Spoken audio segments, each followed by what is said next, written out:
یہ کہانی ایک ایسی لڑکی کی ہے جس نے غریب کے گھر میں جنم لیا اور شادی بھی غریب سے ہوئی، لیکن پھر کیسے اس نے اپنی زندگی کو بدلا یہ جان کر آپ حیران ہو جائیں گے۔ یہ کہانی خاص طور پر ان لڑکیوں اور نوجوانوں کے لیے ہے جو زندگی سے مایوس ہو جاتے ہیں اور اپنے آپ کو بدلنے کی کوشش نہیں کرتے۔ یہ کہانی آپ کی زندگی بدل سکتی ہے، اس لیے اس کہانی کو آخر تک لازماً دیکھیے گا۔ تو چلیے شروع کرتے ہیں آج کی کہانی۔ کیسے بتاؤں ایک مزدور کی زندگی کے شب و روز کیسے ہوتے ہیں، اس بات کو خوشحال لوگ کبھی نہیں سمجھ سکتے۔ کہتے ہیں کہ جس جگہ آگ لگی ہو وہی جگہ اس کی تپش کو جانتی ہے۔ میں نے بھی ایک مزدور کے گھر میں آنکھ کھولی جہاں بچوں کی ریل پیل تھی۔ میرے 4 بھائی تھے جن کو چھوٹی ہی عمر سے ابا نے کام پر لگا دیا تھا۔ کسی کو نان بائی کی دکان پر بٹھایا تو کسی کو ورک شاپ کے مالک کے حوالے کرائے کہ وہ چھوٹو بن کر ہنر سیکھ جائے گا۔ ایک کو چرواہے کے سپرد کیا اور ایک کو اپنے ساتھ ریت بجری ڈھونڈنے پر لگا دیا۔ اپنے کم سن نازک سے لڑکوں کے ساتھ ابا نے یہ امر بمجبوری کیا۔ ظاہر ہے ایک مزدور اپنے 8 بچوں کو اکیلا تو اپنے دونوں ہاتھوں سے کما کر نہیں کھلا سکتا۔ میرے والد خود ان پڑھ تھے، لہٰذا کسی بچے کو بھی پڑھنے نہیں بٹھایا، البتہ قرآن پاک کی تعلیم دلوائی ہم سب بہنوں کو۔ جو خاتون اپنے گھر قرآن پڑھاتی تھیں وہ ہماری پڑوسن تھی جو تھوڑا بہت لکھنا پڑھنا جانتی تھی۔ مجھے پڑھنے کا شوق دیکھ کر انہوں نے اردو کا قاعدہ اور 3ری جماعت کی کتابیں پڑھا دی۔ یوں میں لکھنے کے لائق ہو گئی۔ ہمارا گھر چھوٹا سا تھا، 4 مرلے کا گھر اور اتنا بڑا خاندان۔ بڑی بہن 17 سال کی ہوئی تو اس کی شادی کر دی۔ جس سے شادی ہوئی وہ نوجوان بھی ان پڑھ تھا اور مزدوری کرتا تھا۔ سچ ہے کہ مزدور کی بیٹی کو مزدور کا ہی رشتہ ملنا تھا، تاہم میرے والدین نے سکون محسوس کیا کہ بیٹی اپنے گھر کی ہو گئی۔ میری باقی بہنیں کڑھائی اور اڈے کا کام کرتی تھیں، میرا نمبر 3 تھا۔ بڑی بہن اپنے گھر میں غربت کے باوجود بہت خوش تھی۔ اس نے مستقبل کے بارے میں بنا تعبیر والے سہانے خواب نہیں دیکھے تھے۔ باپ کے گھر سے ہی صبر و قناعت سے جھولی بھر کر سسرال گئی تھی۔ جب ہی اس کو باپ کے گھر کی کوٹری کے بجائے اپنے شوہر کے 2 کمروں کا پکا گھر جنت جیسا لگا تھا۔ 2 سال کے بعد میری دوسری بہن کی شادی ہو گئی، وہ بھی صبر کی دولت جہیز میں لے کر گئی۔ اس کا شوہر بھی منڈی میں سبزی لگاتا تھا، اس کی اچھی آمدنی ہو جاتی تھی۔ اس کے سسرال والے فطرت کے اچھے تھے، اس لیے وہ اپنے گھر میں خوش تھی۔ میرا رشتہ ایک جاننے والی نے کروایا تھا۔ گھر کے افراد میں 2 نندے تھے، ایک دیور، ایک جیٹھ اور ساس تھی۔ سسر نہ تھا، نندے چھوٹی تھیں۔ یہ لڑکا بھی مزدوری کرتا تھا۔ دیکھ بھال کے بعد میرا رشتہ بھی طے پا گیا۔ میری اور میرے بڑے بھائی کی شادی 1 دن کے وقفے سے ہوئی۔ میں بھی اپنی بہنوں کی طرح اپنے والدین کی رضا پر راضی تھی۔ میرا شوہر تنویر اچھا آدمی تھا اور گھر والے بھی اچھے لوگ تھے۔ شادی کے 15ویں روز تک تنویر کام پر نہیں گیا۔ 16ویں روز میں نے اس سے پوچھا کہ تم گھر پر رہتے ہو، کام پر کیوں نہیں جاتے؟ تو اس نے کہا کام ملتا ہی کب ہے، جاؤ تو صحیح گھر سے، تم کو کام پر بلانے کے لیے کوئی آئے گا نہیں۔ میرے کہنے پر وہ 2 روز تک کام کو جاتا رہا۔ رات کو کچھ روپے مجھے اور کچھ ماں کو لا کر دے دیے۔ مجھے لگا کہ آج میری خوشی مکمل ہو گئی، لیکن یہ خوشی عارضی تھی۔ اس کے بعد تنویر اکثر گھر پر ہی رہتا۔ میرا دیور باقاعدگی سے کام پر جاتا تھا، وہ اچھا کماتا تھا اور اسی کی کمائی سے گھر چلتا تھا۔ میں سمجھتی تھی کہ عورت کی بھی اپنی قسمت ہوتی ہے۔ میری بہن کا شوہر بھی تو مزدور ہی تھا، لیکن وہ گھر پر نہیں بیٹھتا تھا، تبھی روز ہی کچھ نہ کچھ کما لیا کرتا تھا۔ اس کی دال روٹی بنا کسی رکاوٹ کے چل رہی تھی،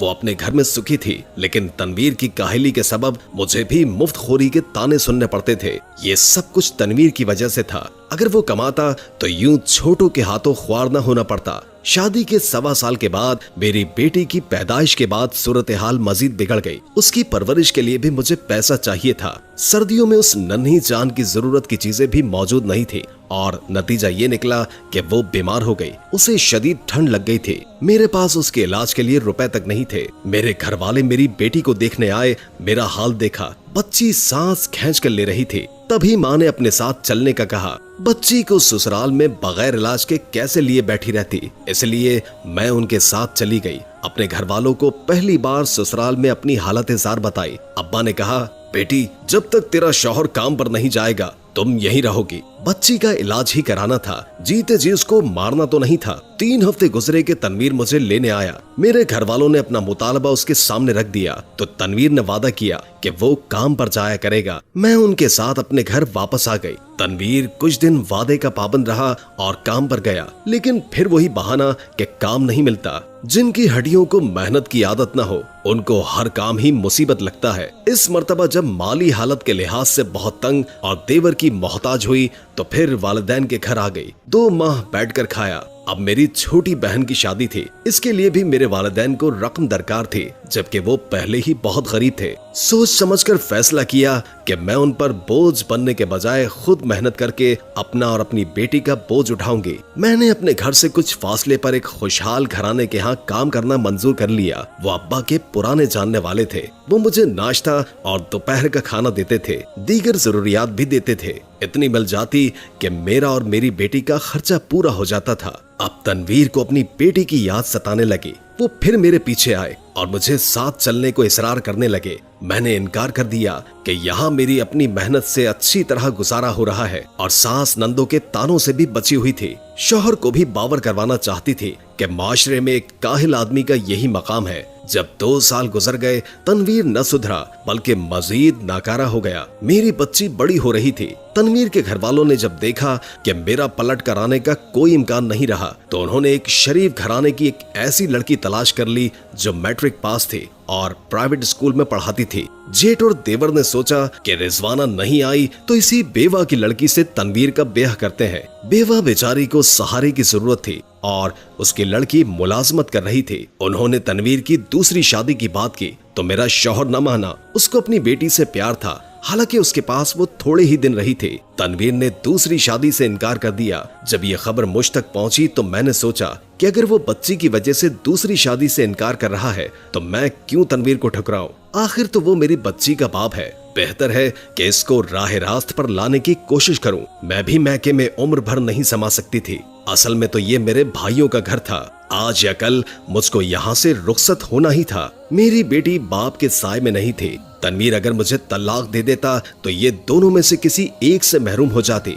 ऐसा ना हो कि तनवीर को निखट्टू होने का एहसास दिलाते दिलाते मैं कहीं की न रहूं और बच्ची को बर्बाद कर बैठूं। पहले शौहर से राब्ता किया और कहा कि मैं वापस आने को तैयार हूं, बशर्ते कि तुम मुझको किसी के घर में काम करने की इजाजत दो ताकि मैं वहां से पैसे की मोहताज न रहूं। मेरे जेठ ने इजाजत नहीं दी और किसी के घर काम करने से सख्ती से मना कर दिया। बिलाखिर मैंने तनवीर से कहा कि तुम ही हमारी तरफ आ जाओ क्योंकि बगैर कमाई के तो हमारा गुजारा नहीं होगा। उसने मेरी बात मान ली और अपने भाइयों को छोड़कर हमारे घर आ गया। उसने मेरी बात मान ली क्योंकि वो खुद भी तो भाइयों का ही 10 नगर था। मेरे वालिद के घर की छत पर एक कोठरी बनी हुई थी जिसमें फालतू सामान पड़ा हुआ था। मैंने उसको साफ किया और हम उसमें रहने लगे। अब मेरा शौहर बच्ची को संभालता तो मैं एक के बजाय 2 घरों में काम करने लगी। कुछ अरसे के बाद जब दूसरे भाई की शादी की बातें होने लगी तो मैंने सोचा आखिर मैं अपने और अपने बच्चों के हमरा मैके में कुछ अरसे रह सकती हूँ, उम्र भर तो नहीं। अगर अभी से तल्ख हकीकत के बारे में नहीं सोचा और कोई तदबीर नहीं की तो कल भाइयों और भाभियों का रवैया बदल जाएगा। मुझे और मेरे शौहर को इज्जत नहीं मिलेगी और ऐसे रवैयों से मेरी बच्ची के जहन पर बुरा असर पड़ेगा, जबकि उसके मामू ममानी और उनके बच्चे उसको इज्जत व कद्र की निगाह से नहीं देखेंगे। बड़ी भाभी मुझे अभी भी तीखी निगाहों से देखती है। मैं घरों में काम करती थी, उनके वहां मैंने कमेटी डाली। 2 साल तक इन कमेटियों की रकम उनसे न ली और जब मेरे शौहर ने 4 मरला जमीन सस्ती बिकती पाई तो मैंने अपनी कमेटियों की रकम लेकर वो प्लॉट उनके जरिए खरीद लिया था। ताहम उस पर एक कमरा बनाने की इस्तेताअत नहीं थी। मैंने भाइयों से मशवरा किया, उन्होंने तनवीर को अपने साथ मिला लिया और अब मेरा शौहर मेरे भाइयों के साथ काम पर जाने लगा। मैंने भी शाम को उसके घर के पास भाड़ बना लिया। अब मैं अपनी तनख्वाह का एक ढेला भी खर्च ना करती। कुछ तनवीर की मजदूरी की उजरत और कुछ तंदूर पर रोटियां लगाने की वजह से हमें गुजारे की रकम मिल जाती। जब इतनी रकम हो गई कि हम प्लॉट पर 2 कमरे बना सके तो तनवीर और मेरे मजदूर भाइयों ने मिलकर वहां 2 कमरे खुद बना लिए। 4 दीवारी की रकम मेरे चारों भाइयों ने मिलकर दी। यूं हमें सर छुपाने का ठिकाना मयसर आ गया। जब मैं अपने 4 मरले के मकान में आ गई तो यहाँ मेरे बेटे अहमद की पैदाइश हुई। दोनों बच्चों को घर पर छोड़कर मेरे लिए काम पर जाना मुमकिन नहीं था, जबकि अहमद की पैदाइश से खर्चे में भी इजाफा हो चुका था। मैं अब अम्मी के पास बच्चे को छोड़कर काम पर जाती। मेरे शौहर को एक वर्कशॉप पर मुलाजमत मिल गई। कुछ ही दिनों के बाद बदकिस्मती से उसका एक्सीडेंट हो गया। उसका हाथ मशीन में आ गया और वो एक हाथ से माजूर हो गए। इसके साथ वो शदीद अलील होकर बिस्तर पर लग गए। अलील और माजूर जीवन साथी के साथ 2 बच्चों का बोझ, 4 नफूस की रोटी रोजी का इंतजाम मुझ कमजोर और तन्हा औरत के लिए बहुत मुश्किल था। मरीज को संभालने के लिए तो हम वक्त आपको उसके पास रहने की जरूरत थी। काम पर कैसे जाती, ये वक्त बहुत कड़ा था। मेरी जिंदगी का इम्तिहान था। मुझको शदीद ज़हनी और माली परेशानियों का सामना था, जिससे मैं भी ज़हनी मरीजा बन गई। अब मैं खुद को बदकिस्मत तस्वर करने लगी। मेरी बहनों की शादियां गरीब घरानों में हुई थी, लेकिन वो पुरसुकून थी, जबकि मैं मुसलसल परेशानियों से लड़ रही थी। जिंदगी में देखा ही क्या था, ख्वाहिश भी की तो 2 वक्त की रोटी और एक छोटे से घर की कि यही इंसान की बुनियादी जरूरियात होती हैं कि जिनके बगैर वो जी नहीं सकता। मेरे भाई कौन से साहूकार थे, वो बेचारे भी तो मजदूरी ही करते थे, कब तक मेरी इमदाद करते। अब मैं जिंदगी से मायूस और जीने से तंग आ गई थी, लिहाजा खुदकुशी के बारे में सोचने लगी। शौहर का कमजोर जिस्म एक लाश की मानंद बिस्तर पर धरा था। बच्चे मेरी माँ के घर खाने की खातिर जाते। भाभी न जाने किस दिल से उनके आगे थाली में उबले हुए चावल या एक रोटी रख देती थी। मैं अक्सर फाकों से होती। माँ को मौका मिलता तो आकर मुझे खाना दे जाती। अब मुझ पर थकन और नकाहत की कैफियत तारी होने लगी। किसी में भी दिलचस्पी नहीं रही, शौहर में और न ही बच्चों में। एक रोज चारपाई पर लेटी अपने हालात को देखकर सोच रही थी और मौत की शदीद ख्वाहिश कर रही थी। आंखें खोलकर दुआ करने लगी कि ऐ अल्लाह ऐसी नींद दे कि ये आंखें दोबारा न खुलें। मेरे बच्चे उसी वक्त माँ ने मेरे घर के अंदर कर दिए और वो खुद बाहर से लौट गई। बच्चे खेलते खेलते अंदर आए। बच्चों को आज शायद नानी के घर से रोटी नहीं मिली थी और आते ही खाना मांगना शुरू कर दिया। अम्मा जो 2 दिन पहले थोड़े से कच्चे चावल और दाल देकर गई थी, वो पकाकर तनवीर को खिला दिए थे। अब तो घर में अनाज का एक दाना तक नहीं था।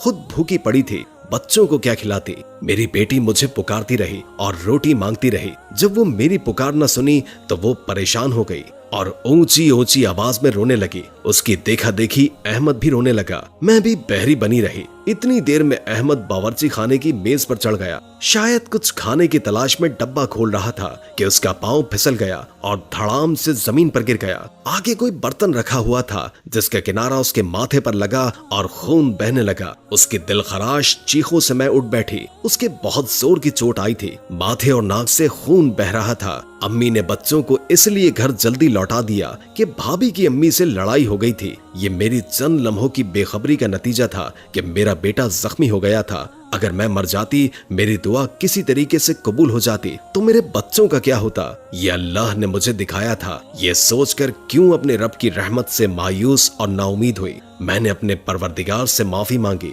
तौबा की और दोनों को साथ लिपटा लिया। बहुत देर तक रोती रही। थोड़ी देर पहले मैंने जो तनवीर के खिलाफ सोचा था, अब हमदर्दी से सोचने लगी कि जो भी है ये मेरे बच्चों का बाप है। इसने मुझे छोड़ा नहीं, तो अब जबकि वो माजूर हो गया है, मैं उसको कैसे छोड़ सकती हूँ? तभी सोच लिया था कि हालात जैसे भी हों, मैं अल्लाह से आस लगाए रखूंगी और अपनी हिम्मत से ही इन हालात को बदलूंगी, क्योंकि कोई दूसरा किसी के हालात नहीं बदल सकता। ऐसे में अल्लाह की जात से दुआ और अपनी हिम्मत ही काम आती है। मेरे लिए अब लोगों के घरों में काम करना मुमकिन नहीं था, लेकिन जहाँ काम करती थी वो अब भी मेरी मदद करने पर राजी थी। मैं उनके घर गई और कुछ रकम उधार मांगी। उन्होंने ये रकम मुझे दे दी। मेरे घर के पास भाड़ वैसे ही लगा हुआ था। रात को सारे मोहल्ले की औरतें आकर मुझसे रोटी बनवाने लगी। यूं मुझे रोज रोटियां और पैसे मिल जाया करते और आटा भी मिलने लगा। लेकिन ये काफी नहीं था। तनवीर को अभी तक इलाज की जरूरत थी। अभी जख्म हरा था। वो ना तो काम कर सकता था और ना ही उसकी कमजोरी दूर होती थी।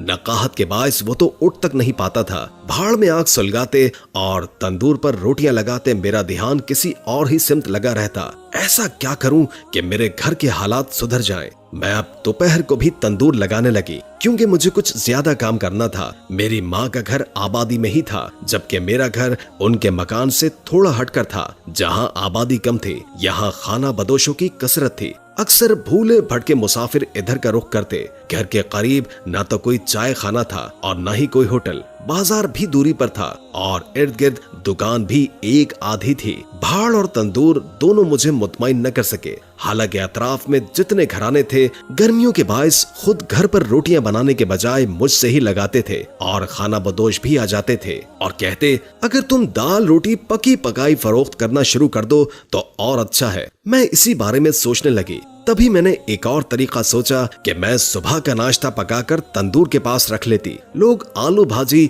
और चावल छोले लेने आते थे। घी के पराठे भी बनाने लगी, वो भी शौक से। सुबह नाश्ते के वक्त चाय और पराठे लेने लगे। मेरी कमाई में दिन ब दिन इजाफा होने लगा। ताहम ये जरूर कहूंगी कि रब साथ न देता तो किसी काम में कामयाबी नहीं। मेरा रब मेरा साथ दे रहा था और मैं दिन रात चूल्हे के पास बैठी मेहनत करती थी। मेरा ये काम इतना चला कि मुझे लगने लगा कि एक छोटा सा होटल होता तो क्या ही बात होती। लेकिन मैं औरत जात एक भटियारन तो बन सकती थी, मगर चाय का होटल तन्हा नहीं खोल सकती थी। लोग मेरे खानों को पसंद करते और मुझसे आलू और गोभी के पराठों की फरमाइश करते। तनवीर की सेहत बेहतर हो रही थी, मगर वो मेहनत करके काम नहीं कर सकता था। मैंने बड़े भाई की मिन्नत समाजत की कि एक कमरा मुझे छत बना दो ताकि अपना रहन सहन रखूं और नीचे के घर में ढाबा या होटल खोल दो ताकि लोग यहाँ बैठकर खा पी सके। पहले तो भाई ने इस बात को नामुमकिन और दुरुस्त न जाना, फिर छोटे दोनों भाइयों ने मेरी तजवीज की हिमायत की तो उन्होंने मिलकर मुझको कमरा और गुस्ल खाना ऊपर बनाकर दे दिया। मैंने नीचे का कमरा खाली कर दिया। दोनों कमरों में दरियां बिछा दी, जिन पर दस्तरखान लगाकर फर्शी निजाम कर दिया और सहन में चारपाई और चंद कुर्सियां मेजें लगा दी। यूं मेरा ढाबा खुल गया। तनवीर का काम गल्ले पर बैठकर रकम लेना था और मेरा काम ऊपर पकाना। हमने एक गरीब लड़का मुलाजिम रख लिया जो खाने पीने का सामान नीचे लाकर ग्राहकों के आगे रखता और झूठे बर्तन धोकर ऊपर लाकर मुझे देता। कुछ वक्तों के बाद हालात बेहतर होते गए। हमने ढाबा एक होटल में तब्दील कर दिया। तनवीर इस होटल का मालिक था। मेरे बच्चे शहर के बेहतरीन स्कूल में पढ़ने लगे। हमने शहर में एक बेहतरीन कोठी खरीद ली। यूं हम गरीबाना जिंदगी से अमीराना जिंदगी की तरफ लौट आए। मुझे एतराफ है कि मैंने अपनी जिंदगी के दुखों से बहुत कुछ सीखा है। कभी गलत और कभी सही फैसले किए। कुछ दुख पाकर भी खुदा की याद से मायूस न हुई। इस अजीम ताकत ने भी मुझे नहीं छोड़ा, बल्कि जब मैंने हिम्मत से काम लिया उसने मेरा हाथ पकड़ कर रखा। इंसान जब दुखों की आग में जलता है तो वो मजीद निखरता है। अगर मैं मायूस होकर हिम्मत हार जाती तो मेरा घर बिखर जाता और बच्चे शदीद रुल जाते या फिर छोटी सी उम्र में मजदूरी करने पर मजबूर हो जाते और मेरा इनको तालीम दिलवाने का ख्वाब अधूरा ही रह जाता। आज अल्लाह का शुक्र है मेरे बच्चे तालीम मुकम्मल कर चुके हैं। अहमद सरकारी इदारे में अच्छे ओहदे पर है और मेरी बेटी भी सरकारी स्कूल में टीचर है। इसलिए जिंदगी के किसी मोड़ पर हिम्मत न हारे, मायूस न हो, बल्कि कोशिश करते रहें और अल्लाह का शुक्र अदा करते रहें।